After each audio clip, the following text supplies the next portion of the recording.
આમ તો રાહુલભાઈ એટલે મારા મોટા ભાઈ છે અને એમણે કદાચ મને એવું લાગે છે કે એમણે કયા સંદર્ભમાં કીધું અને લોકો કયા સંદર્ભમાં લે એ આઈ થિંક મને એવું લાગે છે કે એ કંઈક અલગ રીતે લેવાનું હોય એવું બની શકે, કેમ કે બેઝિકલી આયોજન આમનામ નથી થતા. આયોજન માટે કેવું છે, પૈસાનું કામ પૈસાથી થાય કલાકારોને. અને હું તો એવું કહું છું કે રાજકોટમાં પણ આટલું લાંબુ આયોજન થાય છે, એનો મોટામાં મોટો જો કોઈ કારણ હોય ને તો મને કહેતા ખૂબ આનંદ થાય છે કે એ આયોજનથી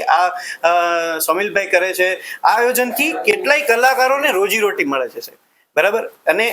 નવરાત્રીનું તો એમનું પેમેન્ટ હોય જ છે, પણ એની સાથે સાથે કલાકારોને એક ટેકો થઈ રહે એવા વેલકમ નવરાત્રીના, બાય બાય નવરાત્રીના આયોજન થાય છે. તો કેવું છે કે ઘણી વખત એવું કે આપણે વડોદરા સાઈડ છે ને એક સિસ્ટમ છે કે શો નહીં, આવા સ્લોગન બહાર પડે છે, બરાબર. તો મને એવું લાગે છે કે રાહુલભાઈ કદાચ એ સંદર્ભમાં કીધું હોય કે આયોજન તો બધા લોકો કરતા જ હોય છે ઓબ્વિયસલી, બરાબર, પણ મફતમાં જે પાસ માગે છે, ફ્રીમાં પાસ માગે છે, બરાબર, એ મારી દ્રષ્ટિએ કે એના સંદર્ભમાં રાહુલભાઈ કીધું હોય કે ફ્રીમાં પાસ